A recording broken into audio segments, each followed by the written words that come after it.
جب شیخیاں بگارنے والی وہ ساری عورتیں اور کفار ناہنجار جب وہ بھاگنے لگے تو یہ منظر دیکھ کر بنت علقمہ نے جو کافروں کے ساتھ آئی تھی وہ اس نے اپنے بالوں کو کھول لیا.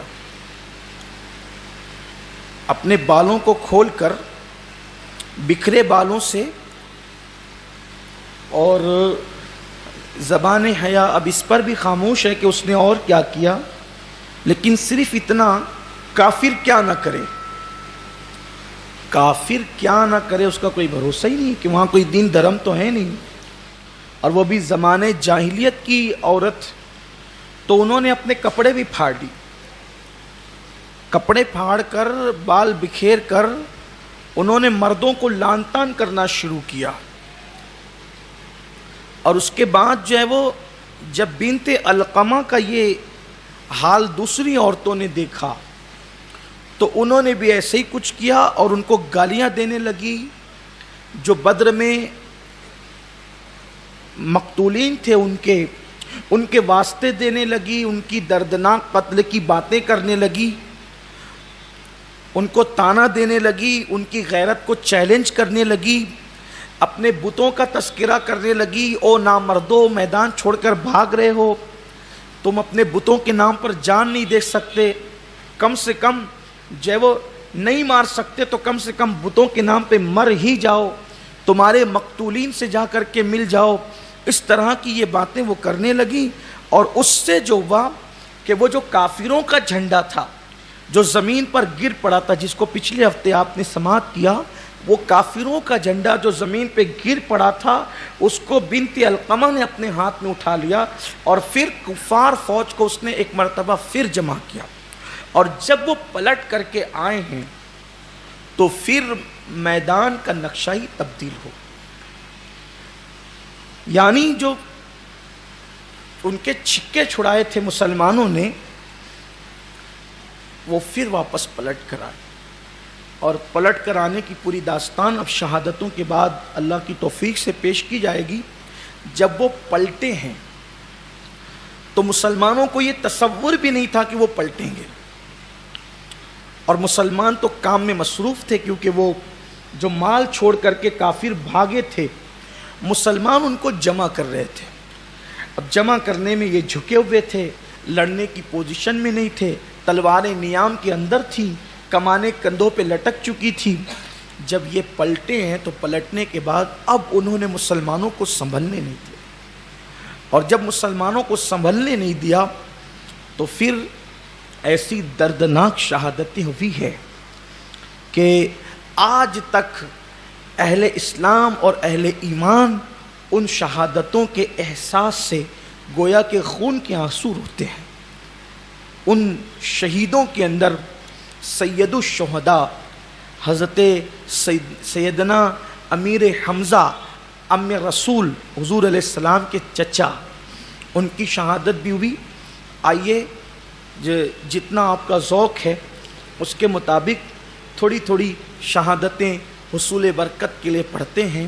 یہ حضرت سیدنا امیر حمزہ رضی اللہ تعالیٰ وہ ہیں جو ایمان لانے سے پہلے بھی اللہ کے حبیب صلی اللہ علیہ وآلہ وسلم سے بڑی محبت کرتی تھی، کیونکہ ان کا رشتہ بھی تھا کہ ان کی جو امی تھی حضرت امیر حمزہ کی جو امی تھی وہ سیدہ آمنہ کی چچا زاد بہن تھی. اس اعتبار سے چچا زاد بہن کا بیٹا ہونے کے اعتبار سے یہ سیدہ آمنہ خاتون حضور علیہ السلام کی امی جان کے بھانجے بھی لگتے تھے. اب سیدہ آمنہ کے بھانجے ہونے کی حیثیت سے حضرت امیر حمزہ گویا حضور علیہ السلام کے خالہ زاد بھائی تھے، پھر اس کے بعد چچا بھی تھے، اور تیسرا رشتہ یہ تھا کہ جناب صعیبہ جنہوں نے حضور صلی اللہ علیہ وآلہ وسلم کو دودھ پلایا تو حضرت امیر حمزہ کو بھی انہوں نے دودھ پلایا. تو حضرت سیدنا امیر حمزہ رضی اللہ تعالیٰ حضور علیہ السلام کے اس رشتے سے رضائی بھائی بھی ہوتے. ایک تو خالہ زاد بھائی، پھر رضائی بھائی، پھر چچا. اور چونکہ حضرت امیر حمزہ رضی اللہ تعالیٰ ان کا قد اونچا تھا، سینہ انتہائی چوڑا تھا، اور عرب کے بہادروں میں ان کا شمار ہوتا تھا. ان کو اسد العرب کہا جاتا تھا. اسلام قبول کرنے سے پہلے بھی ان کا لقب اسد العرب تھا، عرب کا شیر. بہت خوبصورت تھے، حسن و جمال تھا. اور مشہور سا واقعہ ہے کہ مکی زندگی میں ایک مرتبہ ابو جہل لعین بدبخت نے اللہ کے حبیب صلی اللہ علیہ وآلہ وسلم کو جب اکیلے دیکھا حرم کعبہ کے اندر، تو سرکار ابد قرار روحی فدا صلی اللہ علیہ وآلہ وسلم کا سر اقدس کعبے کی دیواروں سے ٹکرا کر حضور کو زخمی کر. آقا کریم صلی اللہ علیہ وسلم کا سر انور زخمی ہوا تو خون کی پھواریں نکلنے لگی. سرکار علیہ الصلوۃ والتسلیم اپنا سر انور پکڑ کر جب اپنے گھر لوٹے ہیں، ام المومنین ماں خدیجۃ الکبریٰ سلام اللہ علیہا، انہوں نے جب یہ منظر دیکھا تو آقا کریم صلی اللہ علیہ وسلم کے سر انور پر اپنا دوپٹہ پھاڑ کر وہ پٹی باندھ دی. آقا کریم صلی اللہ علیہ وسلم اس صدمے میں سر جھکا کر بیٹھے ہیں کہ میں ان کو جنت کی طرف بلاتا ہوں اور یہ بدبخت مجھے زخمی کرتے ہیں، میری بات نہیں سنتے ہیں. آقا کریم رؤوف الرحیم صلی اللہ علیہ وآلہ وسلم اسی حالت میں بیٹھے ہوئے تھے کہ جس وقت یہ واقعہ ہو رہا تھا، یہ حادثہ ہو رہا تھا کہ حضور علیہ السلام کے سر مبارک کو کعبے کی دیوار سے وہ بدبخت ٹکرا کر زخمی کر رہا تھا، تو یہ منظر حضرت امیر حمزہ رضی اللہ تعالیٰ کی بیوی نے اور آپ کی کنیز نے دیکھا.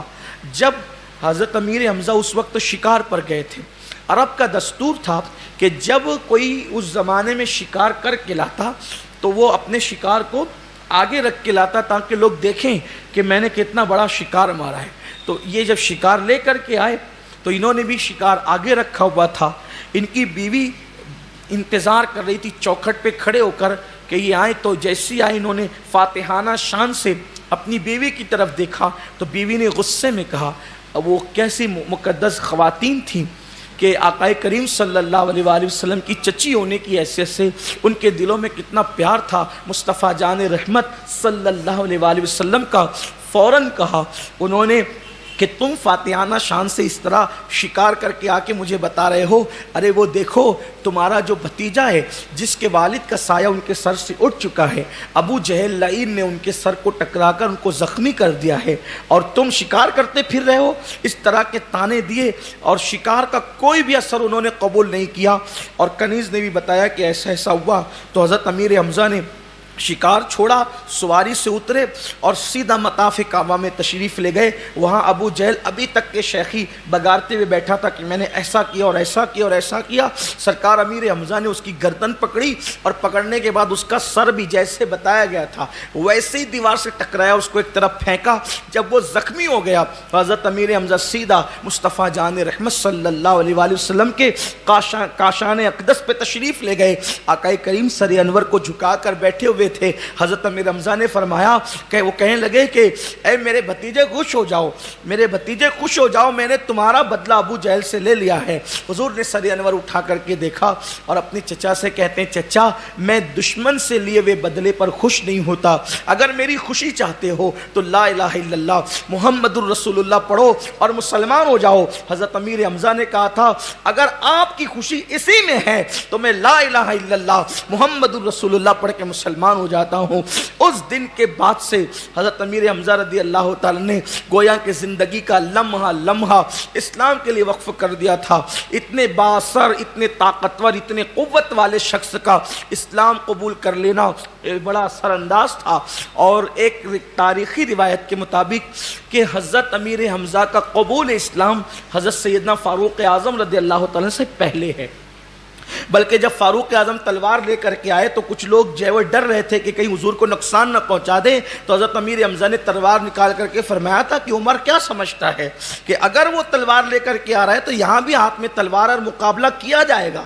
اگر وہ خیر سے آ رہے ہیں تو خیر ہے، اور اگر دل و دماغ میں شر لے کر کے آ رہے ہیں تو ہم ان سے مقابلہ کریں گے حضرت۔ اور پھر فاروق اعظم آئے اور مسلمان ہوئے، تو اس وقت جو پہلی مرتبہ نماز باجماعت کے لیے مسلمان صحن کعبہ میں گئے تھے، تو اس وقت آگے آگے حضرت فاروق اعظم تھے تلوار لے کر، اور پیچھے پیچھے سید الشہداء حضرت امیر حمزہ رضی اللہ تعالیٰ عنہ تھے۔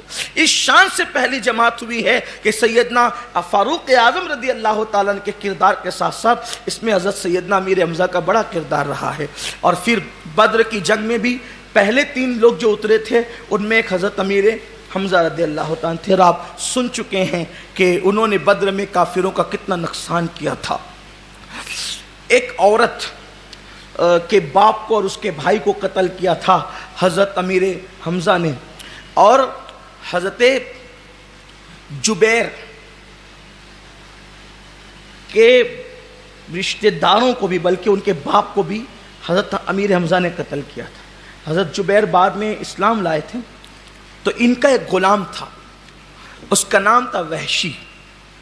تو جناب جبیر نے اس وحشی سے کہا کہ میرے باپ کو بدر میں حمزہ نے قتل کیا، اگر تو حمزہ کو قتل کرے گا تو میں تجھے آزاد کر دوں۔ اور چونکہ وحشی جو یہ بعد میں یہ بھی اسلام لائے، تو وحشی قد چھوٹا تھا اور حبشی نسل تھے، حبشی تھے نسب اور نسل کے اعتبار سے، نشانہ بہت ان کا پرفیکٹ تھا، اور نشانہ جلدی سے ان کا کبھی جو ہے وہ خطا نہیں کرتا تھا، اور اکثر چھوٹا نیزہ لے کر کے وہ حملہ کرتے تھے۔ تو وحشی نے یہ بات اس کے لیے، آزادی کے لیے تو بہت بڑی چیز تھی، اس کو پوری جنگ سے کوئی دلچسپی نہیں تھی، اس کا اصل نشانہ حضرت امیر حمزہ رضی اللہ تعالیٰ عنہ کی ذات تھی۔ اب جب پتہ چلا ایک خاتون کو، ایک عورت کو، کہ جبیر نے اپنے باپ کا بدلہ لینے کے لیے اپنے غلام سے، جس کا نشانہ بہت پرفیکٹ ہے، اس کو یہ کہا ہے کہ اگر تم حمزہ کو قتل کرو گے تو میں تمہیں آزاد کر دوں گا، تو اس عورت نے پھر کہا تھا کہ اگر تم نے حمزہ کو قتل کیا تو میں اپنے سارے زیورات اتار کر تمہیں دے دوں گی، اور تمہیں انعام بھی دوں گی اور اکرام بھی دوں گی۔ اب حمزہ کے لیے تو اس پر یہ بہت بڑی لالچ کی بات تھی، وحشی کے لیے تو یہ بہت بڑی لالچ کی بات تھی۔ وحشی نے جو ہے خود اپنی رودات بتائی کہ مجھے پوری جنگ سے کوئی دلچسپی نہیں تھی، میں تو صرف حمزہ کے لیے میدان احد میں گیا تھا۔ وحشی کہتے ہیں، وہ بیان کرتے ہیں کہ احد کے دن میں نے دیکھا کہ ایک شخص ہے جو خاکستری اونٹ کی طرح، مست اونٹ کی طرح اپنی تلوار اور 2 دھاری تلوار، احد کے میدان میں حضرت امیر حمزہ کے ہاتھ میں 2 دھاری تلوار تھی۔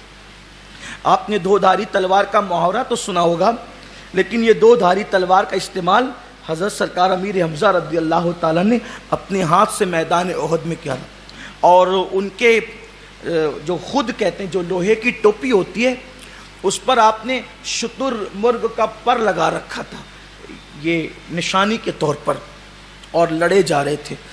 بہتوں کو آپ نے جو ہے وہ یعنی طے کیا اور واصل جہنم کیا۔